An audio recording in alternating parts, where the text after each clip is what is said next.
This is Robin Shelby, Slimer from Ghostbusters 2, and you are listening to the Don't Go Out There Horror Movie Podcast. So, don't go out there. What did I just say? Don't go out there. Don't make me slime you. In a world where zombies, ghosts, serial killers, and vampires all exist, it's Nico, Brian, Mike, and Dustin, and they are all that stand between you and the films that could end the world.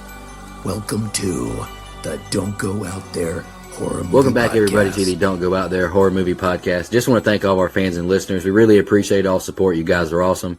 Before we get into tonight's film review, I just want to give a quick shout out to our website, don'tgoouthere.com. My man Brian has done a fantastic job with the website. He's got it looking great. Everything about our podcast is on there. All of our episodes and interviews from episode 1 to our weekly release. If you want to check out all of our episodes there, maybe you have an office job, don't have access to your phone, you can listen on your desktop computer. We've done some incredible interviews in the past with some of the biggest names in horror, some of your favorite slashers, writers, directors. Check out our interviews if you haven't heard those yet. We got our store. We got some new T-shirts. Brian and Dustin have done some fantastic designs if you want to check those out. And we also have Shan's Etsy page attached as well if you want to grab a tumbler. And we also have our social media, Facebook, Twitter, Instagram, YouTube, and TikTok. We love interacting with our fans. We love, meeting new people. We love answering your comments and questions on the air. So definitely check us out on social media. And the last thing we'll shout out is our Patreon. We call it Blood Donors. We have the traditional monthly reoccurring kind. You're a big fan of our podcast, a big fan of our show. You want to help support us. That option is available. And we also have one-time donations. If you want to donate and, if you have a film review you want us to do, that option is available as well. Happy 40th birthday to Brian Hathaway, the awesome producer of the Don't Go Out There podcast. Tonight, we are taking a break from our subgenre month, and we are going to be reviewing Ghostbusters 2 for his birthday. I know Brian's excited for it. Brian, why don't you tell us why you picked Ghostbusters 2, brother? Man, I picked it because I loved it. I appreciate the birthday wishes, too. I'm 40 years old. If I pass out and die right here on the table, Mike thinks I'm about 154 anyway, so, That's true. It's expected, right? But this movie to me has caught a lot of grief, and, it did for the first decade or two, mostly because it wasn't Ghostbusters 1. And, yeah, it's more kid-friendly, so they could sell more toys because the cartoon was number one in the world at this time. And, yeah, this underwent hell during production. Bill Murray always badmouthed it up until recently, and Reitman blames the shift of the zeitgeist, Mike's favorite word, with Burton's Batman coming out a week later. But Reitman said in the commentary that he thinks people seem to like it now, and I agree with that. I used to be a little colder on this movie than I am now. But as I've gotten older, I've come to like it even more. Downer story here, but the first time I ever watched this, I was 6 years old and at my aunt and uncle's house in Chattanooga, and sat and watched it with my cousin on HBO, which was a big thing back then to have. I mean, huge thing. Peek behind the curtain. I think they were going about it the Mike way. I think they had a little black box where you could just get every channel. I don't know that for sure, but I think I recall that. Anyway, that and Star Trek V I watched over there, but I distinctly remember that because it was the last time that I would ever talk to my cousin. She would actually die in a car wreck shortly thereafter, so this is the last memory that I have of her. It's got a deep meaning for me, but there's a bunch about this that I've always liked more than the original. Ecto 1A, the dark blue alternate uniforms they pull out, and hot damn, that Bobby Brown soundtrack, baby. I love it. Can't really get more nostalgic than this for me. Obviously, I love it, but I personally want to hear what Nico thinks. Okay, here we go. I just wrote this down as my little intro. February 23rd, 2021, I broke Brian's heart reviewing the first Ghostbusters. August 31st, 2022, I didn't do much better when we reviewed Ghostbusters Afterlife. However, in my Stephen A. voice, I have to say, July 12th, 2023, I think I have redeemed myself in my brother's eyes. I love Ghostbusters 2. This movie was awesome. Woo! I went into it, with honestly kind of low expectations just because I didn't love the first one like the rest of the cast did. Ghostbusters Afterlife was just, it was just a little bit better than the first one to me. This movie had me laughing my ass off. It was so funny to me. And there are so many things about it that I did like, which I will touch on in my final rating. But I tweeted a GIF earlier from Dumb and Dumber where they say, "And you totally redeem yourself." I think I redeemed myself in my brother's eyes. Love this movie. I'm going to have a super high rating, maybe one of the highest on the show, honestly. So look forward to that, Brian. Mike, what'd you think? First of all, is this thing on? Hello? Anyone Mike. there? Glad Hello, to be Mike. back, fellas. Sorry about the elongated absence, but I refuse to put in half the effort. So I'm back. I'm ready to go. I'm all hopped up on caffeine. I'll try not to yell, although you know that's my regular speaking voice. First of all, happy birthday, Brian. You're fucking 40 years Thanks, old, sir. you old piece of shit. Coming out swinging, baby. All right, listen. So I really like the first Ghostbusters. I believe I gave it a 7.5. I really love Ghostbusters Afterlife. Gave it a 9.25. Very excited for that sequel. So, and I hadn't seen this Ghostbusters in a very long time. I mean, since I was a kid. So it's been, over 20 years since I've seen this movie. So I was excited to revisit it. It was like kind of watching it for the first time. Not quite. I remembered a few things here and there.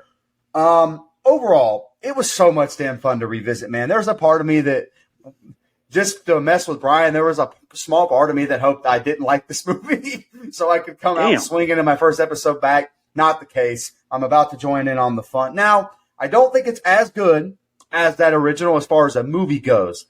Right. But it's so much funnier and more fun. It's lighthearted. It's got good jokes. Bill Murray is fantastic with his one-liners. It's just a little bit of a lighter movie. And for whatever reason, maybe I was just in the mood for that. Like I have like a good sense of what's going on. It's essentially like a paint by numbers sequel, but that still holds up for me. There's a lot of the effects I think that hold up. It's a super quick and fun watch. I don't like the ghost slime villain as much in this movie as I do the first one. But again, I'm willing to forgive that because this movie is really about our four main characters and the characters that connect with them. And Sigourney Weaver and Rick Moranis, I said it in the chat earlier, I could write a novel about how much I love Rick Moranis in these first two movies. Character's fucking hilarious. Just the on-screen chemistry between our main core characters is what keeps this franchise going, and I love that. So I'm excited that we get to talk about it for Brian's birthday. I know how much he loves the Ghostbusters franchise. So happy birthday, Brian. Fuck you, Brian. All the good things. Go ahead, Dustin.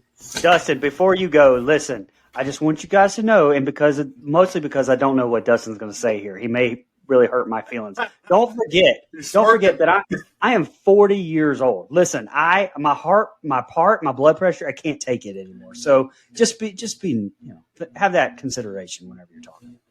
Well, compared to the first one, this movie sucks. No, I'm just kidding. I mean, that's exactly what I was going to say too. So, like you said, Brian, I was a little colder on this movie. I remember seeing it as a kid and thought it was okay. Remember seeing it as a young adult, thought it was okay. And then watched it, I don't know, maybe 5-6 years ago. And it's like, still it's just okay. But for some reason, like this time, I did like it a little bit more. Maybe it's because this time when you're, taking notes on something, you're forced to pay attention to it more, I think. And so I didn't have any outside distractions. I was able to actually hone in on it. And I agree with what you said about it being a lighter movie, Mike. It's definitely more of a fun family movie, even though they're both rated PG. But this one, they really toned down the innuendos. I still don't like it nearly as much as the first one, but I'm a big Bill Murray fan. I love Bill Murray. Love Bill Murray. I love Dan Aykroyd as well. And so, and love Rick Moranis, man. Little Giants is one of my favorite movies growing up as a kid. But, I liked it a lot more than this time, but definitely out of the 3 Ghostbusters movies that we've reviewed now, it's definitely my third favorite, but still pretty good. I agree with that. Now, Dustin, let me ask you this just because I feel like that you're the one to ask with this question because I don't know. I just thought about it offhand, so I didn't write it down or anything. But you brought up that you were cold on it, a little bit colder on it than like me when we were growing up. Do you think that your perception of this movie's changed knowing that it's not the last one in the franchise for the guys? Like knowing that the story continues beyond this, do you think that helped? I don't think so personally, because when I'm talking about I was colder on, I mean, we're talking I was a little kid, so I had no real concept of Gotcha. franchises and you know, oh, there's going to be a million of these movies, and oh, this is the last one. So I didn't really have that concept in mind, but I could see. I mean, that makes a lot of sense, but just that's not where my head was at. I just, for whatever reason, this movie just didn't click with me until later in life. All right, guys, any more opening thoughts before we jump into the scene by scene? And y'all bear with me. This is the opening set. I do have the most on, so yeah. All right, 5 years later, we see pink slime ooze from a crack in the sidewalk as Dana pushes her baby carriage through it. She asks Frank for some help carrying groceries upstairs, and the carriage begins to roll on its own. Panic ensues when they can't catch up to it as it goes down the street. Dana grabs baby Oscar when the carriage stops. Title card and Ghostbusters theme plays. We see the Ectomobile smoking as it parks outside a birthday party. The kids seem really thrilled. Sarcasm. A kid gives Ray hell as the kids chant for He-Man. Winston tells Ray no more parties. Ray is living in the good old days. Dana tells Egon about her experience. Egon is testing out if human emotions affect the physical environment. Egon wants to bring Ray in for help. Dana says, no Venkman, please. She seems interested in him still after her divorce. She gives Egon her phone number and leaves. We now see Peter as a TV show host called World of the Psychic. The two guests are predicting when the world will end. The lady guest says an alien told her when the world was ending. Peter ends the show and asks his assistant about the guest. Hardenire stops Peter from talking to the mayor. He doesn't want the mayor associated with any frauds. We're in an art lesson now as Janice checks on Dana's work and he flirts with her. She tells him she plans on going back to the orchestra and he keeps shooting his shot as she leaves for an appointment. We see Vigo's head poke out of the painting. Peter walks into Ray's occult bookstore as Egon tells Ray about past instances similar to Dana's. Ray gives Peter his book and Peter finds out it's about Dana after torturing Ray with ear pulls. Dana answers her door as Ray, Egon, and Peter walk in. Dana lies Oscar down for inspection as Peter plays the cello. He asks Dana about her ex ditching her. Peter and Dana continue to talk about their previous relationship. Egon tells Dana Oscar seems fine. They check his room now as Peter tells Oscar he should have been his father. Peter jokes about Oscar being ugly and stinking, asking if his father was ugly and stinky. They go and check the street now where it happened. The PKE and the Geigometer both detect something under the street. That night, the cops ask what they're doing. Peter improvises and gets them out of the situation. They say someone has to go down there to investigate. Janice is shocked by the Vigo painting, and Vigo begins to speak. Vigo says to find him a child so he may live again. Energy beams from Vigo's eyes into Janice. Ray is lowered below the streets. He sees a river of slime, 25,000 gallons of it. Ray gets a sample as the police roll up on them again. Peter is told the phone lines aren't here, so make up another excuse. Ray yells for them to lift him up as the slime begins to attack him. Ray is lifted up and kicks a pipe. All the lights across the city go out. Dana goes into Oscar's room to check on him. Janice knocks at the door. He asks how the baby is doing and if she needs anything, and if he needs to come in. She shuts the door on him, and his eyes light up as he walks down the hall. All right, Brian, that's the opening set of scenes I got. What'd you think? All right, so right off the bat, several things kind of contributed to this whole 5-year gap. Bill Murray, until lately, has notoriously, like I mentioned, been known as kind of a hard to do business with. And there was a spat between the studio head and Murray, and this movie really not necessarily start the tension that would last decades, but would really, it would really take Harold being on his deathbed before Bill would finally put things to the side. And 32 years later, we finally get a sequel to this. I love this open though. I love the man. Fuck that kid moment at the start where zero New Yorkers give a shit about that kid flying around. I love how that one dipshit honks his horn at it. Like, what? Why? Why did you honk your horn at a baby carriage? That thing was bobbing and weaving like people trying to tackle Jordan Travis out there. I love the birthday party fake out. I said this during the Afterlife review, but the kid saying, "My dad thinks you guys are full of crap." That's actually Ivan Reitman's son, Jason, writer and director of Ghostbusters Afterlife. But also they use the sirens to run red lights and get to the party, bring in nuclear accelerators on their backs. I don't know. It adds to the hilariousness to me. He-Man. I don't know. I love it. I love catching up with the guys. Like we've said so many times in franchises, it feels like seeing your family again. Venkman, conning people on World of the Psychic is perfect for him. Fun fact, Elaine on the show that predicted the world would end in 2016, almost right, because that was the year that the piece of shit remake came out. So Valentine's Day, bummer. Introduction to Jack Hardemeyer. Basically, this movie's Walter Peck. And there was talk supposedly of Atherton coming back, but that was nixed, and I'm fine with that. We're supposedly getting Peck back for Ghostbusters 4, so I'm here for that for sure. Spoiler alert if somebody hadn't seen the behind-the-scenes thing. A few things about this meetup with the guys, though, at Ray's Occult Bookstore.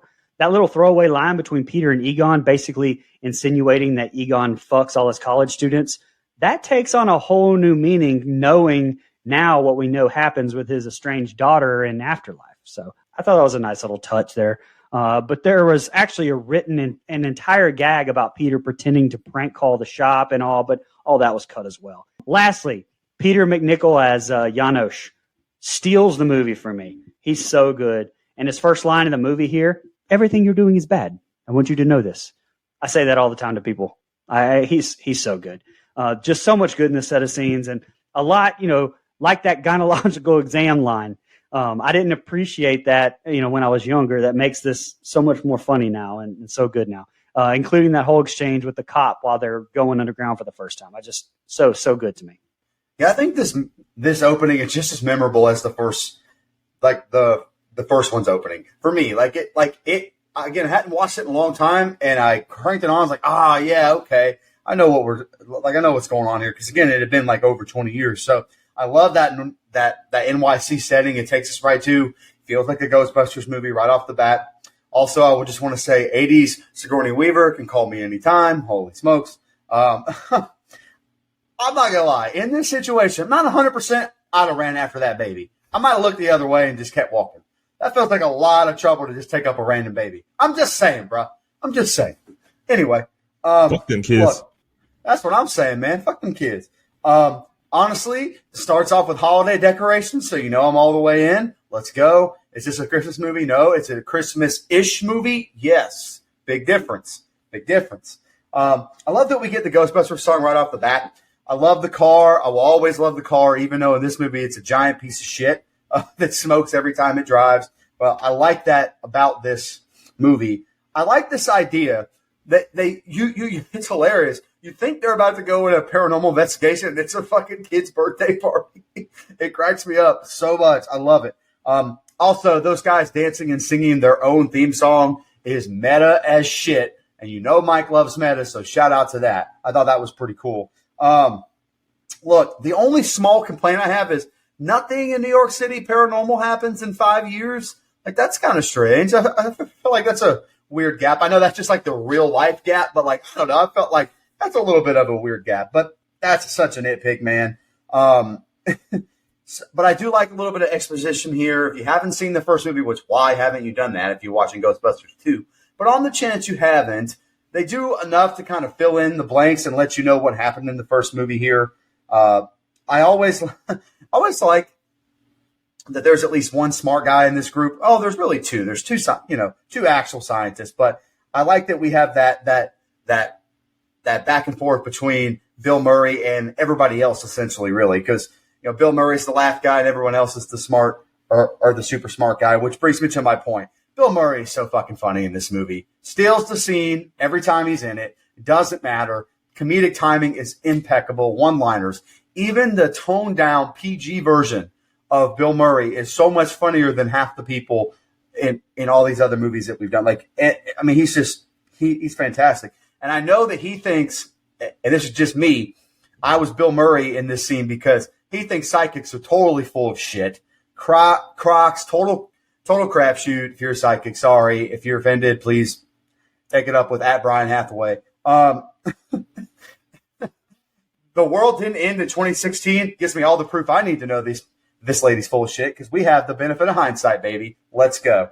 I love the line, Alien had a room at the Holiday Inn. Fucking cracked me up. It's awesome. I would say the protruding head out of the wall here is an effect I think still holds up pretty well. And some of these don't, but this one does. I'm like, dang, that looks like it was not made in, 1989. It looks like it was made in 1999. And so I think it holds up pretty well. And I just love these scenes where it's just these guys in a room together, cracking up, cracking jokes, catching up, all that stuff. I think it adds so much to this movie.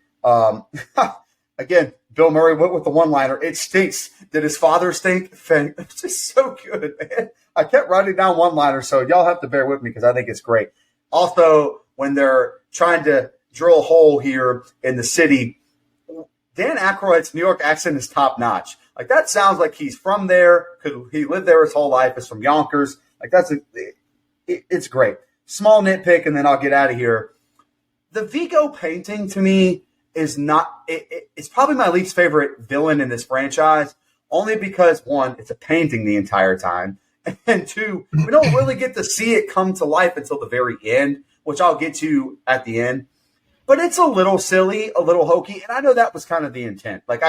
This movie, like I talked about in my open, played for more laughs, not trying to be really spooky, quote unquote, in any way. And I think they accomplished that because every time I see these two, quote unquote, bad guys, they just make me laugh. These are the funniest villains of all time to me. Like, I can't stress this enough. I think they're hilarious. Also, I want to point out, last thing, why does the pink slime look like melted urinal cake? Like it really, like, if you melted a urinal cake, I'm pretty sure that's what it would look like. I wanted to say lava lamp, but that's like not as funny as urinal cake. So that's what I went with. Go ahead, Dustin. Well, some people flip the cake, but you got to replace it. That's the Donnie difference. So when the stroller's rolling down the sidewalk there, that's big Annabelle vibes for me. Like, I'm watching this again after however many years it's been, and having watched Annabelle, when that stroller just takes off on its own, it's like, oh shit. I love the title card / movie logo, like the updated logo. So it's a perfect tweak to, just have the ghost throw up 2 fingers. I think it's perfect. I agree. It's a funny swerve when Ray and Winston show up and we think they're out to do some ghost busting, but it's just a birthday party. That's good stuff there. And I agree. I think they do a good job of showing us what everyone's been up to for the past 5 years and, sowing the seeds for our story, letting us know what's going on, where everybody is in their life. I thought that was good.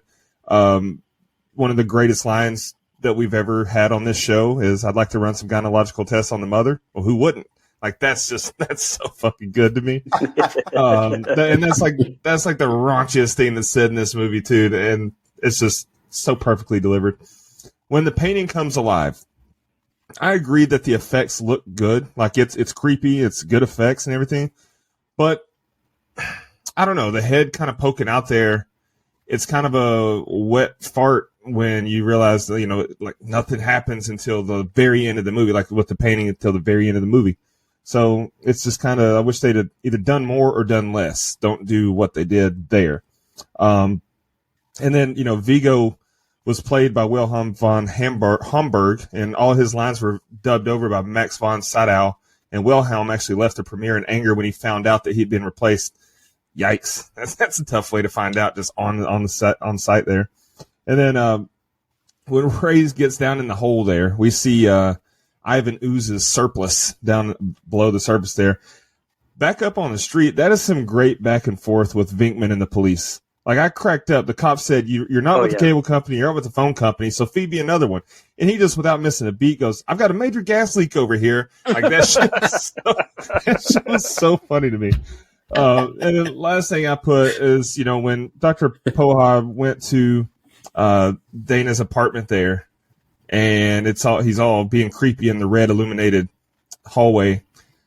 I don't like that his eyes lit up like that when he walked off. Like, what was the point of that? We already know that he's in deep with with the villain of this movie. We know that he's hand in hand and he's a bad guy.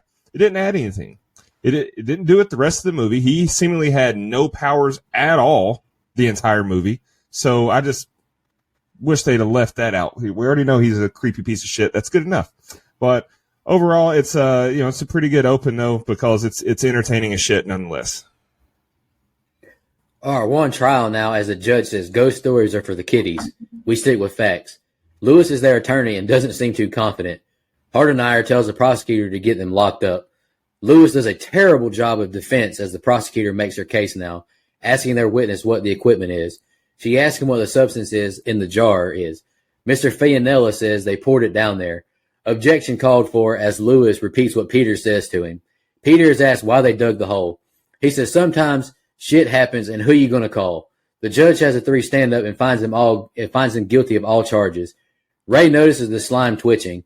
Judge continues on his rant until the slime explodes. The court attendees run out as the judge notices it's the Scolari brothers. Judge tells them they gotta do something. Judge rescinds the order. Case dismissed. The guys get suited up and go into action. Chairs go flying and the guys zap them with their proton packs. They begin to laugh until the big Scolari bro shows back up.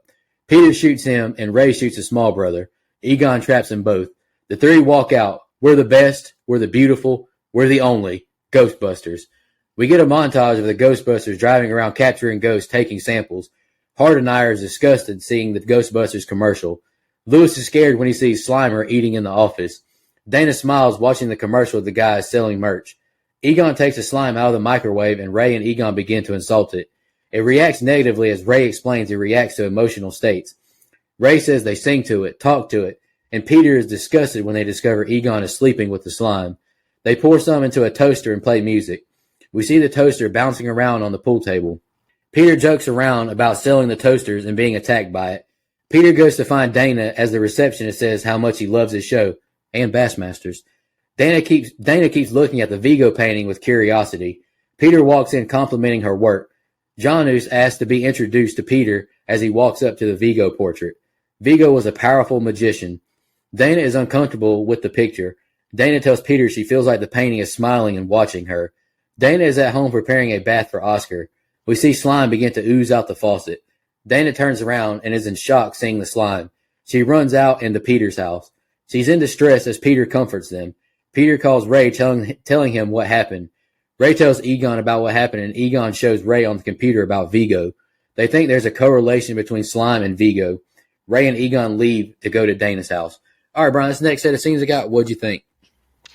Yeah, not to be confused with what I'm going to say later, but this is my favorite group of scenes in the movie right here. Opening with this trial is fun as hell. You don't want us exposing ourselves. There's so many great lines. Fun fact, the suit and tie Venkman wears to court is the exact same one he wore when they were buying the firehouse in the first one. I never knew that. Never noticed that myself as many times as I've seen these movies. I've always found it bizarre, though, that Winston is here in suit and tie, but then when it's time to bust these two ghosts, he's just gone. I don't know. Maybe they only confiscated 3 packs and that's all they had, but you'd think he'd help.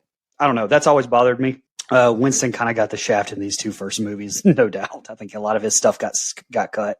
The Scolari brothers, they were apparently designed kind of off the Blues Brothers, but their cartoonish design always kind of bothered me. I wish they would have been a little bit more scary looking like the ghosts in the first one, but again, the cartoon was hot, at this time, and they were kind of focused on, they were very focused on selling more toys, hence the design of a lot of these ghosts in these montages. But speaking of montages, the montages were always my favorite parts of both of these movies, like the first 2, especially this one with this Bobby Brown soundtrack.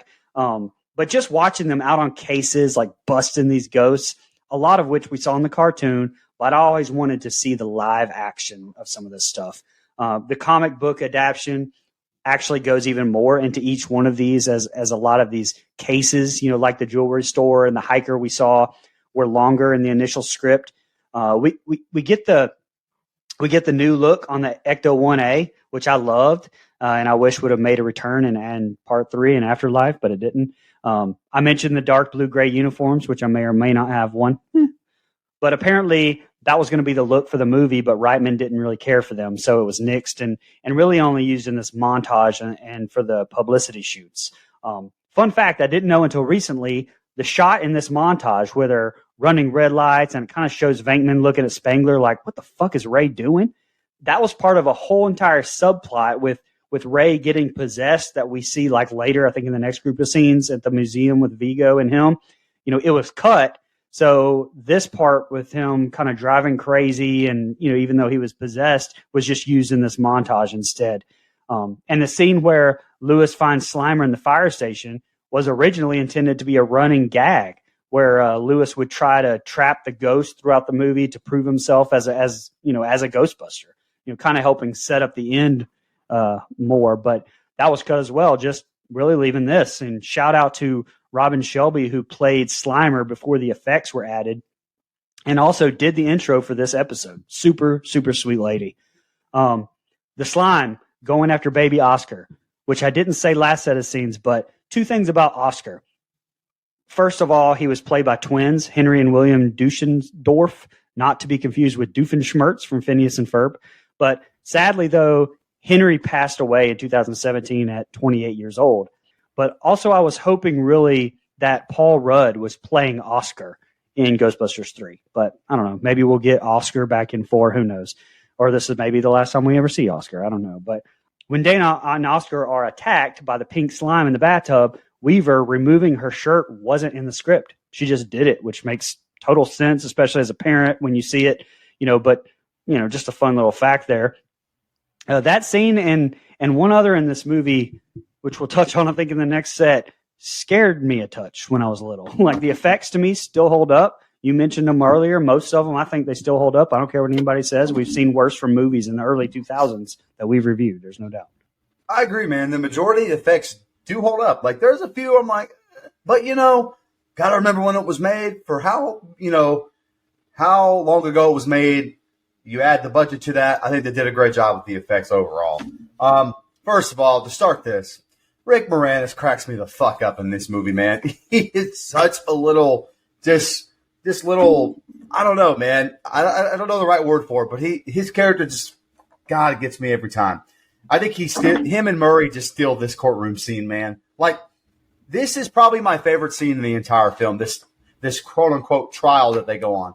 Everything is so over the top. The judge is treating them like they're, really hardened criminals that they've murdered and like raped people. Like, that's how he's treating them. And it's over the top and it's campy and it's really funny. And Murray on the stand is just absolutely classic, man. It really, this scene really has everything. It has the comedy. It's got the cool effects with the ghosts, I think, hold up pretty well. Even a little bit of tension as they're chasing them. So, and I really like the plot of this movie so far with this trial. So I think it just has everything that kind of keeps my attention. I'm a big fan. What's really funny is this, once they kick things back off, this new, like, almost Run DMC style theme song that they have in here. You could tell the early days of hip hop influence on it. It sounds like Kool and the Gang wrote it. Like, it made me laugh. Like, I thought it was a really nice touch. And again, you could tell its influences. And again, I think that's a great scene. It has the worst acted commercial I've ever seen. I know that was on purpose, but God dang, it's so bad. If that were, like, I can't tell you how much that threw me off, made me laugh. And maybe Brian knows how to find this stuff since he seems to find memorabilia for everything. I would love to have one of these Ghostbusters thermals they were selling. I don't know if they sell those. I'm sure they're a lot of money. Brian may have one. If you have that exact thermal, buddy, that would be so cool to have as like a little memorabilia cup. I don't know. Listen, I don't have the thermal. I used to have the thermal when I was a kid, but I do still have the balloon. No way. I promise you. I'm going to go through my stuff and I'm going to find that balloon and I'm going to show it to you. Hey, man, you got to put that out on our socials. That'll be hilarious. Please do that. Look, I know you said, I can't say the name. I know you said, I kept calling him Jano in my notes. Janosch. Yeah, I'm going to let you have that one, buddy. I kept calling him Jano in my notes, but this accent is like Nick Cage trying to do a British accent. It's so bad, but I love it because it's bad. It's awful. It's like Jennifer Lawrence's Russian accent in that one movie. The name is slipping me. It's Red so Sparrow. Bad. Yeah. It's so good. It's bad. Like, it's so bad, it's good. Like, it cracks me up every time. I've got the least amount of notes on this set of scenes, so I'll be quick. The judge, it's a little overboard for my liking. Like, it wasn't Harris Yulin's fault. He's great in Scarface, one of my favorite movies, probably my favorite movie ever. He's great in Rush Hour 2, but I don't know why the director had him act so over the top. Like, he's yelling for no reason, and it's just so over the top for me. Another fun fact, the guy who plays the bailiff there was George P. Wilbur, who played Michael Myers in Halloween 4. So that was cool. Nice. I agree, Brian, with you that I wish the ghosts of the brothers there looked more realistic or scary or however you want to phrase it or describe it. But that was kind of a miss for me as well. And I know, Nico, I know you appreciated that Bassmaster shout out. So that's probably why he liked this movie so much. I was watching it when I got to that part. I was like, that makes sense now. But sure, I know Buzzmaster. Sure. And then last thing I have really on this is I love the montage, the We're Back montage. Like that's just such fun stuff. They're back on their shit. The Ecto One's got a huge upgrade. The scrolling marquee signs on the side was great. And then we don't really have favorite kills or least favorite kills in this one because there are no kills. But I will say of my favorite ghost busting was probably the runner in the park. Nice. Homeboy's just running like he's still alive. He's checking his pulse and everything. Yeah. And you got Vinkman just sitting on the bench like he's just unassuming, just steps on the pedal and catches him. Fucking great, that was man. fucking awesome. So, awesome. Yeah, I mean, this set of scenes you got to see a lot because that montage was great, getting the band back together and everything. But overall, though, man, I really just that court scene was not my favorite. So it kind of hampered for me. Man, I love the court scene. Peter gets a Jet sweatshirt from Joe Namath out to use as a diaper for Oscar. Dana smiles, seeing him handle Oscar. Peter jokes about them spooning, and Dana volunteers Peter to sleep on the couch. All right, just move on in, why don't you? The Ectomobile arrives to the museum. Egon and Ray tell Peter about Vigo. They walk into the museum, and Janos tries to kick them out. Egon tells Peter the room is extremely hot, and Janos says no photos of Vigo until he's pulled away. Ray's face droops as we see energy appear in Vigo's eyes. Winston taps Ray, asking if he's okay. Peter walks in his apartment and says, "Oh no," when he sees she's cleaned up. She asks Peter about what they found at her apartment. Peter tells her she needs to get dressed and go crazy on the town with him. He tells her he's got a babysitter for Oscar, Janine, and gives her flowers. Peter says he has all new cheap moves for her. I love that line. Peter explains to Dana about his shirt's sturdiness. Back at headquarters, Janine and Lewis leave, and he asks if she'd like to have dinner. She says she'd love it, but she's babysitting. She invites him to Peter's at 8 p.m. to help. Ray shows Egon there's a living specter in the Vigo picture. They pick dinner, and the door locks. Ray says it's the river of slime in the picture. The pictures ignite, and they yell out for Winston. He breaks down the door and extinguishes the fire. Peter calls for a cab, and Ray tells Peter they have incredible news. They tell Peter to get changed so they can go find out the flow of the slime. Peter asks Dana if she wants to go with them, but she calls a taxi. Ray, Egon, and Winston are in the subway now, and Ray and Winston are scared of the rats and roaches. Same brothers. They yell out hello, and a deep ghoulish voice calls out Winston's name. They're surrounded by heads for a moment, then they vanish.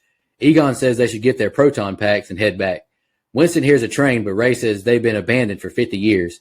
They see a train coming towards them. A see-through train drives through Winston, and Egon says he believes it was the old New York City of Albany from 1920 that killed hundreds of people. They notice Ray is gone, who jump scares him, saying he found a hole that leads to the river of slime. Winston tests how deep the river is, but something pulls him into the slime. Ray and Egon jump in to help. Dana and Peter share a toast as Peter asks why she dumped him. She says he wasn't any good for her. They kiss, and we see Lewis and Janine babysitting. Lewis puts Oscar down to sleep, and Janine invites Lewis to sit with her. Janine is jonesing for a bonesing, putting the moves on Lewis. Ray, Winston, and Egon climb out the sewer, and Winston and Ray fight. Egon tells them to stop and get their clothes off. They strip down, realizing the slime is concentrated evil and is flowing to the museum. All right, Brian, that's the next set of scenes I got. What'd you think? I actually don't have a lot on this set of scenes, but I do think the moment with Dana and Peter and Oscar at the start of this set of scenes is fantastic character development, cinema, and writing. By the way, always shout out to Ramis and Aykroyd for the screenplay, although I think Reitman and the studio had a lot to do with some of the changes that went on, as Murray has complained that their shooting script was nothing like he agreed to shoot. But anyway, the moment in the apartment is funny as hell. Little stuff you don't catch when you're younger, like Peter saying that he has some Laura Antonelli tapes if they want to watch them. I had no idea Antonelli was a famous Italian porn actress in the 70s until recently, but that joke definitely hits whenever you're older. I've also used the line, if I sleep like this, I get your hair caught in my throat and I choke in the night. I've used that multiple times, and, my wife doesn't know what I'm talking about. I will shamelessly admit to that. And while I said my favorite set of scenes was the last set, my two favorite scenes within the entire movie are incorporated here in this group with One of them being Ray and Egon developing those photos and then being trapped in there and saved by Winston. Sidebar, it's kind of weird, admittedly, because if the door locks from the outside, then why is Winston busting it down instead of just fucking unlocking it? But who cares? It was good cinema. And the other one was a subway scene. I love it. Both of those scenes were added by Reitman in reshoots because they needed some more scenes where some action happens. And like I said, thankfully, because they're my favorite two scenes in the movie. And that subway scene was the other one that scared me when I was little that I kind of brought up earlier. But that's all I had on this group. Yeah, I don't have a lot either, but I had a question that I noticed. Why was it so popular at the time to give random people babies?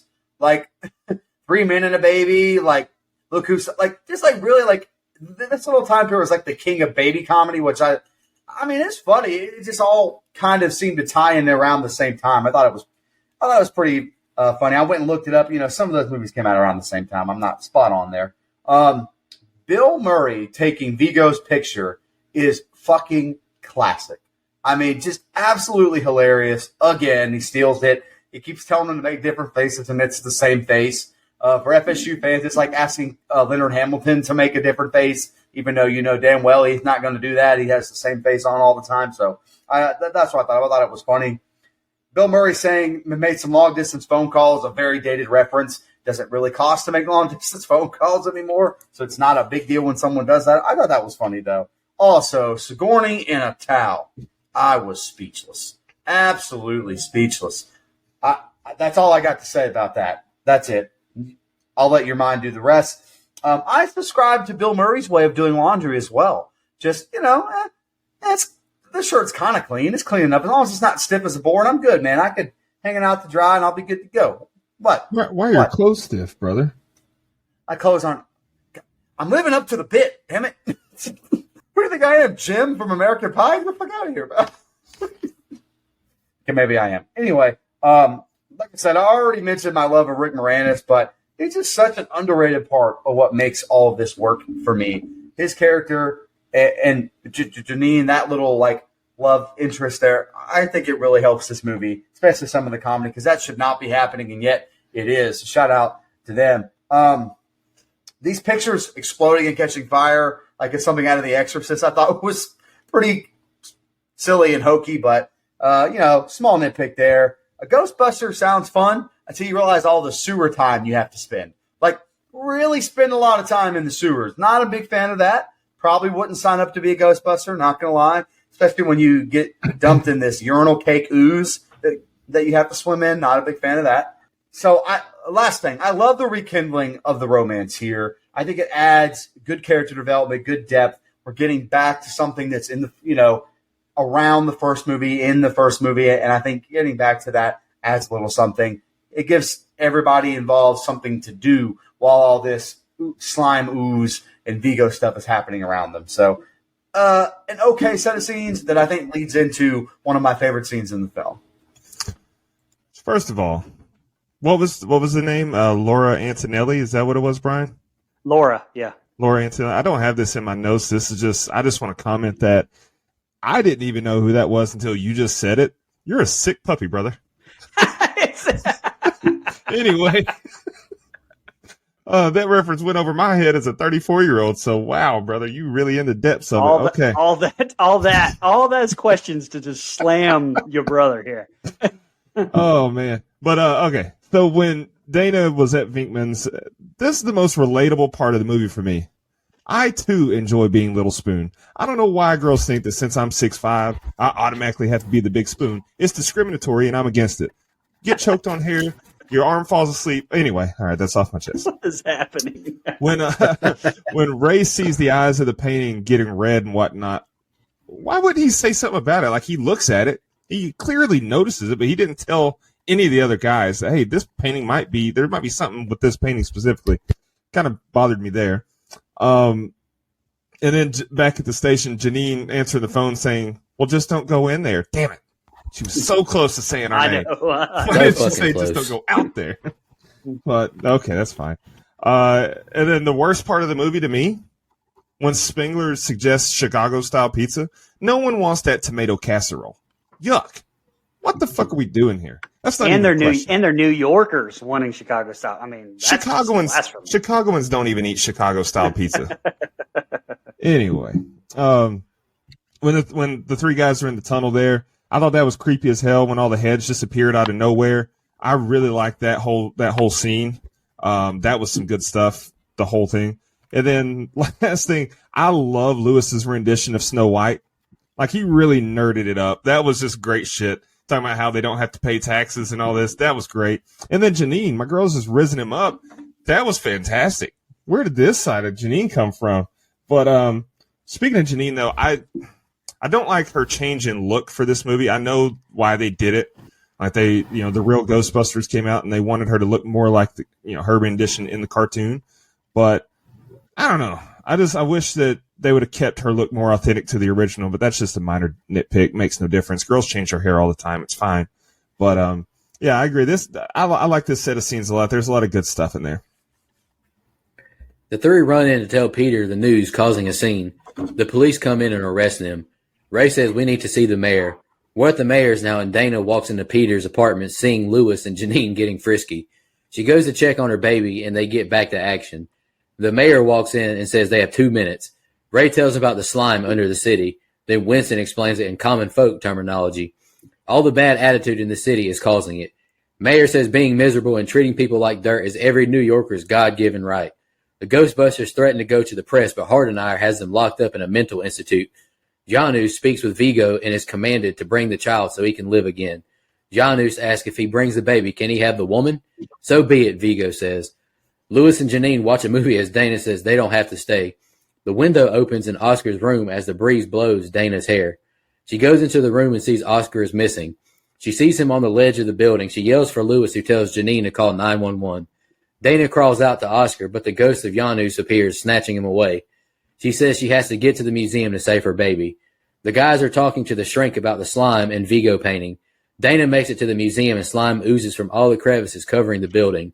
She sees Oscar laid up on a stone platform surrounded by candles. Janus appears, saying he will not be harmed. He's been chosen. Dana will be ruler of the world. She goes to leave, but the baby is taken back and she's locked out of the room.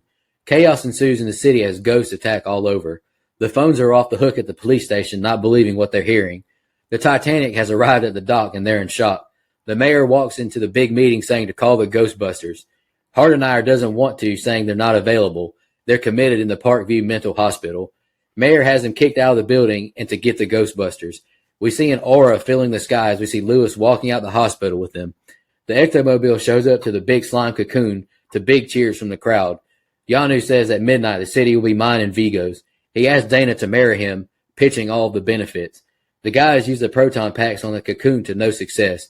Egon says it will take a tremendous amount of positive energy to crack the cocoon. Egon says they need something everyone can get behind, a symbol. And the next scene, they're ending. Brian, what'd you think? So at this point in the movie, it kind of hits a lot of the same beats as the first one, with especially with the whole mayor conversation. That scene with Janos dressed as an old woman taking a baby, though, come on, that's some terrifying shit right there. Best looking ghost in the movie, I think. Although if I were making the movie, I would have had him maybe crawling outside on that ledge, the baby, I mean, or not had the ledge at all. To me, I don't know. That almost goes too far, and always really has. But I don't know. Again, just so many props, though, to appear mechanical. Dude is fucking hilarious. You have Vigo commanding him, and he's just like, yes, I've heard this before. Soros, yes, we've discussed all of this. I don't know, man. It just cracked my ass up. And you brought up his accent. It's on purpose. Nobody can place it anywhere, so nobody can get offended. I mean, they ask him where he's from. He's like, the Upper West Side? I don't know. It's awesome. Where he said, by the way, you think I could have Ripley, please, if I just brought you the baby? I don't know. Just hilarious. Because, I mean, honestly, come on, Vigo, it's kind of a shitty plan. I mean, it seems like way too much trouble to get this particular baby. Just fucking grab another one. Like, what's the problem here? Bobby Brown has a cameo as the doorman at the mayor's mansion when they're heading in there. Actually, it's pretty much cameo galore. I mean, we get Ben Stein as one of the city officials who mentions the slime shell around the museum in the meeting at City Hall. Of course, Cheech when the Titanic is popping up. I thought about Mike. I think about Mike every time I see Titanic now. anything. So I can't wait till I hear what he has to say about that. And Brian Doyle Murray as a psychiatrist at the mental hospital. I mean, he's been in so many movies with Bill Murray. Caddyshack. He actually played the mayor in the Ghostbusters '09 video game, Groundhog Day, Wayne's World. But come on, National Lampoon's Christmas Vacation has to be his standout role, I think. I mean, it's what I attribute to him anyway. Love the montage of the ghosts haunting everybody. Funniest one to me has to be the fur coat coming to life. If you watch it, man, and I've seen this a million times, but I just noticed this recently. The old man that's trying to like hit the coat like with his fucking like it looks like his handkerchief. It looks almost like he's cracking up while he's doing it, and it just makes me laugh every time. Last nitpick though that's always bothered me. You have all of that positive energy slime in the slime blower tanks. Like, you don't think that would have worked, on the slime museum? I mean, come on. Spoiler alert, it definitely would have worked, but then we had to have that big ending. But up till here, though, for me, it's a 10. It's a rated 10 movie right here. It's the next set of scenes where I crack a little almost like the slime in the museum. Hey-oh. That was a 40-year-old joke. I know, buddy. It's okay. Everyone laughed at home, I promise. Yes, all right. So small nitpick in this movie. Should it not be obvious by now that the Ghostbusters are just going to do their thing? Like, why are we having them arrested? Why are we having them committed? Like, I feel like that's a little bit of like a bothersome trope to me. I'm like, we've already proved the ghosts are real. Let's let the Ghostbusters kind of handle their business. It just kind of felt like a plot development thing. Like, it wasn't anything that I thought added anything to the movie to send them into a mental institute, quote unquote. Go ahead. Yeah, and I completely agree with you. I've always wondered, like, what the hell happened in 5 years that everybody in New York just got amnesia? There was a fucking Stay Puft Marshmallow Man that walked across the city, and everybody cheered him on. Like, what happened to all these people? They just, I guess everybody else that didn't see it was like, yeah, fuck you. That didn't happen. I don't know. Well, the Men in Black showed up, and they hit him with the neuralizer. There you go. Yep. There you go. That's right. Wow, what an Inceptionist comment there. It's all in the same universe, brother. Yeah. All in the same universe. Great point. As much as I love that courtroom scene, why are we putting them on trial for? Like, I feel like they kind of already saved our city once. I feel like we should just kind of let the Ghostbusters do their thing every time there's some weird paranormal thing happening. We should probably trust their opinion for the most part. I will say this made me want a French bread pizza. I do love French bread pizza. And they give the baby French bread pizza, which, by the way, I love when Dana comes home. Rick Moranis acts like he was caught, really caught by a parent, which is what made me laugh so hard. Full grown ass man. He's acting like, a 15-year-old that got caught, with a hand up his girlfriend's shirt. I thought it was great. They played it awesome. And again, this mayor says, what do you want me to do? Go on TV and tell each other, tell everyone to treat people nice? Yes, that would be a great start. Try that. Although I'm kind of an asshole, so I probably shouldn't really get on my high horse there. Again, these two quote unquote bad guys are the funniest people in this movie when it comes to them interacting with each. Like, this man interacting with a fucking painting is hilarious every time, never fails. And I don't know if what I'm about to say is a nitpick so much as just something I noticed. The baby, so like any harm happening to this baby, I should immediately feel some sense of like, that's a baby, like that's kind of scary, but they haven't done anything with the baby that made me kind of feel this sense of dread or this sense of like threat or care. So it's kind of played for laughs. Like the whole movie, the baby, anything involving the baby's played for laughs because of Bill Murray's interaction.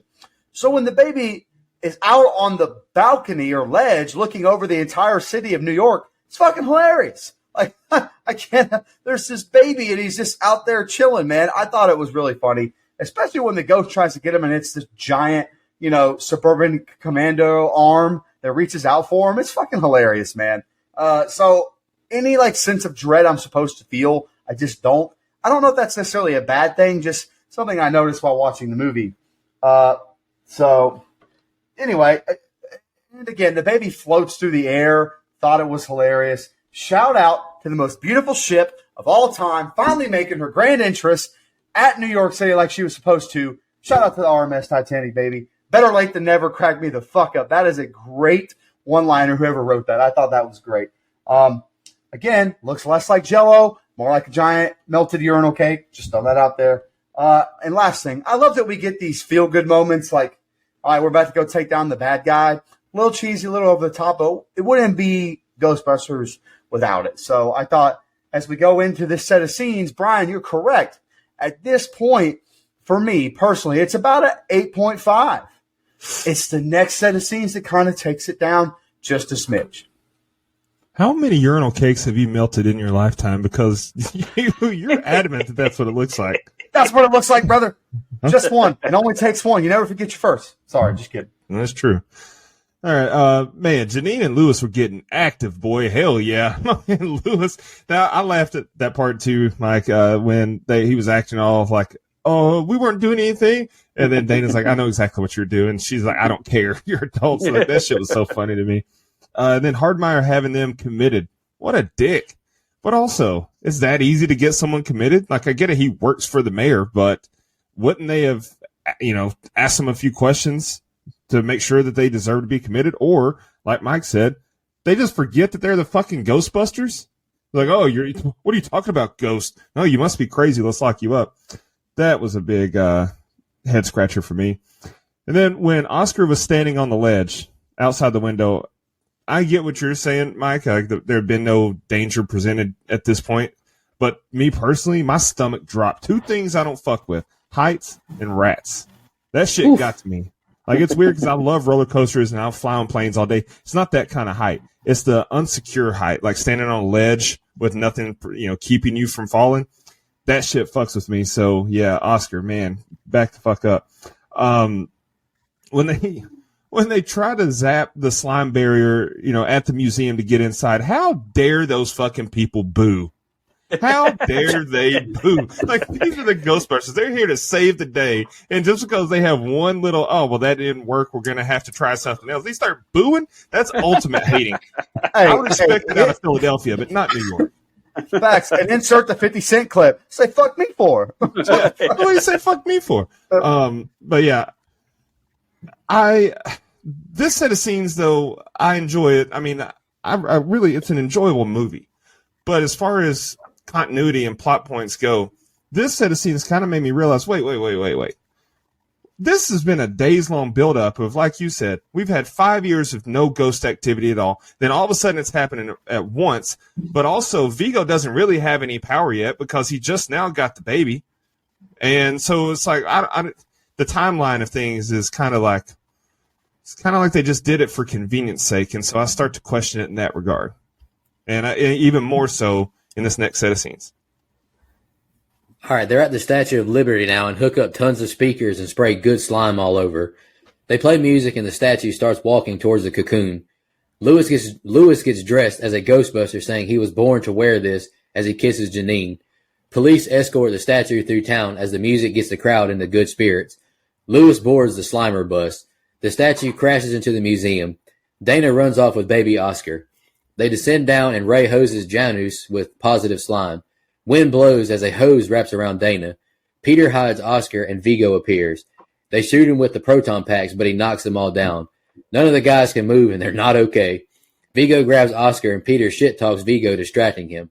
Vigo zaps him and goes to become one with Oscar, but he begins to spasm from the good spirits of the crowd singing. Vigo weakens and drops Oscar. Vigo is back in the painting looking evil as ever.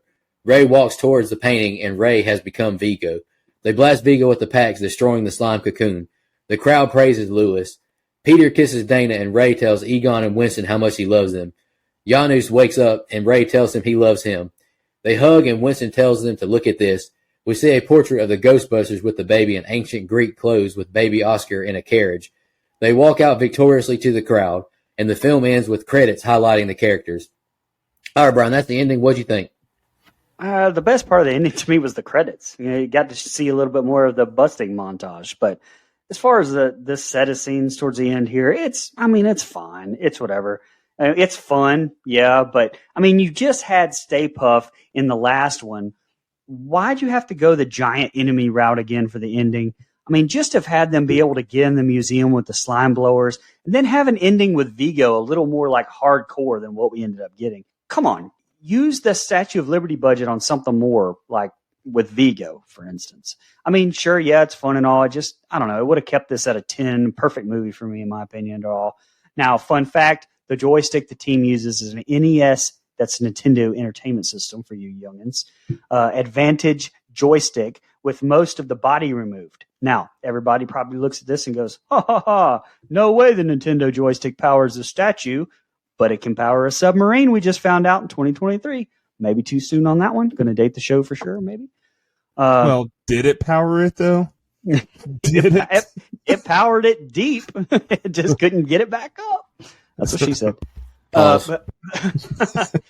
But it was cool seeing Tully suit up. I mean, I would have liked to have seen Janine, and especially I've always wanted to see Dana suit up as well. But I don't know. That would have been cool. Just the fanboy in me.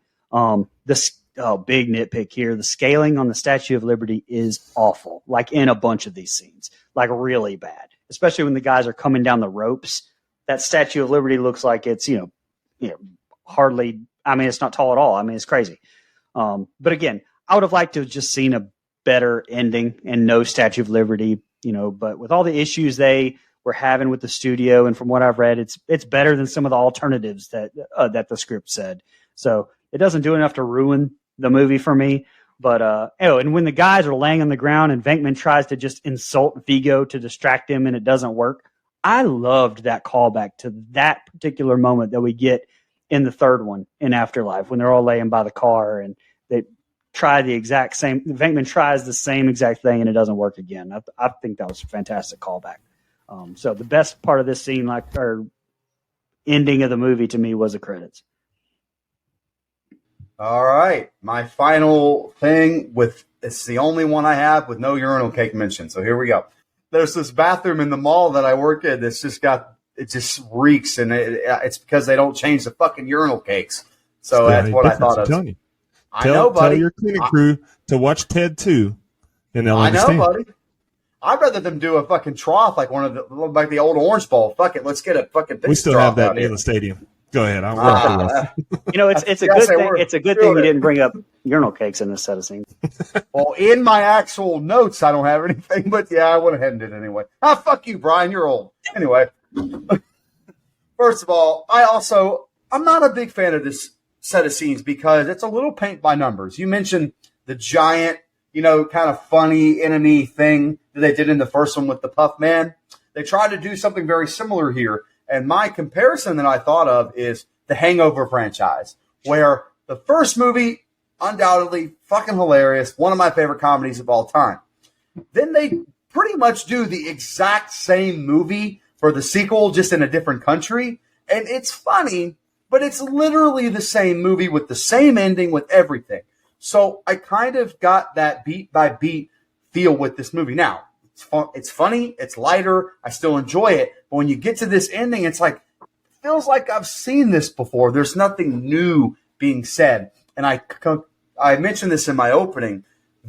Only getting Vigo in this movie for a matter of 5 minutes, not even, as the main villain that we've been waiting for, this giant showdown, the whole movie, is a little bit of a problem for me. Like, I don't see that as like a big threat. Like, he was a pain in the entire time. Now he's come to life. All of a sudden, he's super powerful. Like, I don't know. Didn't do a whole lot for me. But I will say, Bill Murray asking if the Statue of Liberty was naked under the toga because she was French. Fucking fantastic. Awesome one-liner. How many of us here are national monuments? That's another great one-liner. Thought that was great. Look, a little bit of a disagreement here, Brian. I actually kind of like how they scale and use the Statue of Liberty. Like, I like when you could tell it's an effect, and then you could kind of tell it's someone's human foot occasionally, too. So, like, I like the ability to kind of pull that off. Now, it's not perfect, but to me, it does look like a giant Statue of Liberty walking through New York City. That's how I feel. Like, it really didn't bother me. What bothered me was using the same thing from the first movie, essentially, like this big giant thing walking around New York City again. So, I just feel like the showdown with Vigo was a little anticlimactic. Feel like we could have got something throughout the movie that let me know Vigo was more of a threat. I'm with you, Brian. The best part is the credits. I think it's funny. I think Bill Murray overacts in it a little bit too, which makes it hilarious. So, the ending really does kind of knock it down for me. Not a ton, but it did make it less enjoyable. I wasn't completely satisfied with the payoff. So yeah, the ending to me is just okay at best. The Statue of Liberty, like, it's a fun idea, but again, like you guys said, we already did this last movie with we need something big and not scary, and to make everybody in a lighter mood with the Stay Puffed. But it just seems a little silly to me too that this is a Statue of Liberty, and they used the positive music to get it on their side, and then the whole singing neutralizing the slime and sending Vigo back into the painting. I don't know, man. It just wasn't my favorite way to wrap it up. And then the painting transforming for no apparent reason, just didn't love it. Like, it's funny to see the painting of Vigo become the 4 Ghostbusters in Oscar, but what the hell was the point of that? And, I don't know, man. If Vigo was able to get out of the painting without having the babies, without entering the baby's body or whatever, like, what's the point of that too? It just seems like in this movie, there was a lot of convenience, like a lot of shortcuts taken just to make a fun movie, which they succeeded in. It is a fun movie, but if you're actually looking for something of, oh, this makes a lot of sense logically, and this is a quality screenplay, it's just not really that for me. But it's fun as hell. Yeah, so you mentioned that. I thought I had the same idea, Dustin, and I kept comparing it to Afterlife that we just got, where every little callback meant something. Like, even the littlest, smallest detail had a tie-in to a previous film in the franchise. And I thought, because they did that so well, to watch how they didn't really do that in this movie was interesting, I thought. Yeah. All right, guys, any final thoughts before you jump into social media? No, Let's go over to Facebook first. I'm sorry, Dex Cole, that you've automatically become Dustin's burner account, but we're going to roll with it because I think it's funny at this point. He commented, I have a special love for this movie. I think it's because when I was a kid, it came on all the time, way more than the first one. Yeah. But the underground severed head scene used to get me every time with the laughing emoji. Fact. I think that was a lot of people's scene that got him, that scared him. All right, let's jump over to. I'd like to say that proves it's not my burner, though. I just said I didn't like this movie as a kid, so you beat the allegations. I know you're an Ed Norton guy, so you're probably just doing the split personality thing. Shout out to Primal Fear. All right, let's jump over to Instagram. Gourmet Goes Keto says, better Ghostbusters anthem. Ray Parker Jr.'s Ghostbusters or Bobby Brown's On Our Own? Oh, come on. That's not even fair. That's not even fair. Yeah. Come on. I think you've been dipping into Bobby Brown's stash if you think that's even close to conversation. All right, J. Krill 14 comment. Favorite line from the movie. The best line of the movie is definitely the gynecologist line. That shit cracked me fantastic. up. Although, is she naked under the toga because she's French really got me. I don't know why that took me out. All right, let's jump over to Twitter now. Go Dogs. Randy Smith said, great pick for the first 2 Ghostbusters. God damn, I fucked that all up. Great pick. The first 2 Ghostbusters are 2 of my all-time favorite movies. While it's not quite the first movie, but it's a solid sequel. The first one is a 10 in the words of Billy Bob. Part 2 is a 9.5 in the words of Tweeter. There you go. Okay. All right, Drunk and Possibly Tan commented. This movie scared me to death as a kid. Still creepy. Okay. Michelle, she just told you happy birthday, Brian. Teammate of the show, Kevin Scanlon. Great movie. I rank this one slightly below the first, but it still hits all the marks of a great 80s comedy. While the first gets a 10, I still give this one a 9.5. Nice. Brian is on a heater with back-to-back stellar picks with the sunglass emoji. I like it. Every one of my picks is stellar. I don't know. Okay. But okay. Oh, yeah. Army of the Dead? Army of the Dead. Well, good thing I didn't pick that one, but go ahead. Birthday, goddammit. Let's move on. All right, Andrew Ferguson commented, can you see Peter McNichol in any movie and not immediately say, he is Vigo? You were like the buzzing of flies to him. You're right. That's all the social media we got. Y'all got any fun facts you want to share? Brian, Dustin? All right. So you mentioned Ivan Reitman's son being in the movie. His daughter was also in the movie. She was the girl that was playing with the puppy in Egon's lab. You kind of mentioned this. I'm just going to kind of expand on it a little bit. Bill Murray said in an April 2021 interview that he and the other cast members signed off on this film for a script that they didn't end up using. Ghostbusters 2 ended up being not the story that they wrote. They got us in the sequel under false pretenses. Harold had this great idea, but by the time we got to shooting it, I showed up on set and went, what the hell is this? What is this thing? But we were already shooting it, so we had to figure out how to make it work. He also told Entertainment Tonight that he didn't like the film because special effects guys took over, and it was too much of the slime and not enough of us. So I get it. Bill. And then last one I've got is the scene where you see the slime crawling towards the town was actually unused footage from The Blob. The large Vigo painting is actually a photograph and hangs in the offices at Industrial Light and Magic. And I have a photograph also hanging in Brian's office of Light and Magic. Eugene Levy was also in this movie, but all his scenes were cut from the film. He was supposed to play the director of the mental facility that the men got committed to. Also, he was supposed to be the cousin of the character Lois Tully. I love how we still got his name on the marquee at the movies, though. Yes. So Yes. Fantastic. Because that was Ivan Reitman's first directorial debut. Yeah. Was that movie he was in. Starring Eugene Levy's eyebrows. All right. Anyway, the budget for this movie was $25 million, and it earned $215 million worldwide. And Brian sent me this note earlier, so I'm going to include it here only because it's his birthday and I'm such a good friend. It grossed $29 million on opening weekend, which was then the biggest opening weekend gross of all time, narrowly breaking the record set by Indiana Jones in The Last Crusade 3 weeks prior. So, gotta say, Indiana Jones, tough times. Not a great franchise. Sorry. Thank you. God. Thank you. Hate fun. You guys hate fun. Fun. No, Okay. dude, I love Ghostbusters. These movies are fun. You're right, and we're talking about Ghostbusters, so let's go. All right. I'll let's jump to our favorite part of the show, the least favorite kill, and the rating, minus the favorite kill and least favorite kill this week. All right, I'll go first. This movie is super funny, charming, and I had a blast the whole time. The camaraderie of the four Ghostbusters, the relationship between Bill Murray and Sigourney Weaver, Lewis and Janine are fun, and it also portrays a fun message to be happy and to be nice to each other. Very fun cast outside the stars as well, with Kurt Fuller, George P. Wilbur, Bobby Brown, Cheech Marin, Ben Stein, Brian Murray, Philip Baker Hall, and Max von Sydow as the voice of Vigo. This movie far exceeded my expectations. I bought the Blu-ray, and I will definitely watch this again. This will blow my co-host's mind, but I rated it a 9.5 out of 10. Let's Whoa. go! What the dude? It absolutely blows my mind the difference in your opinion on this one and the first one. Hey, it's my opinion, motherfucker.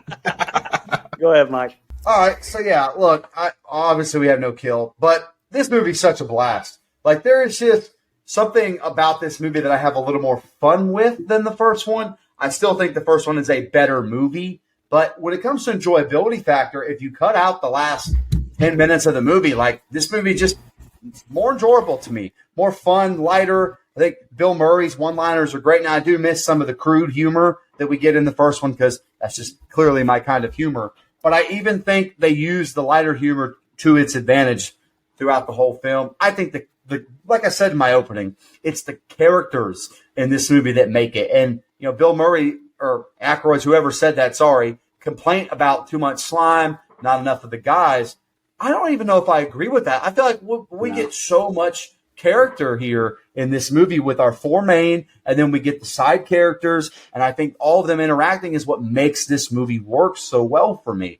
And again, funny throughout, even stuff that's supposed to be not funny, I find myself laughing at because the rest of the movie is so funny. So I just have so much fun with this. And because I rated the first Ghostbusters a 7.5, even though it's a better movie, I'm going to rate this one because of my enjoyability factor a 7.75. How about that? Okay. How about that? All right. I'll go ahead and go real quick. So the first one, I gave a perfect 10, which I believe was my first 10 ever handed out as a co-host of this show. I love it.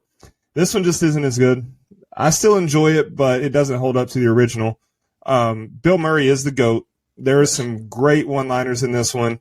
It's a fun movie, but just from a overall quality standpoint, and I'm not talking about the effects because the effects are very good for 1989, but just overall quality of script and how good is this movie, I couldn't go above an 8, so that's what I gave it. That's still good.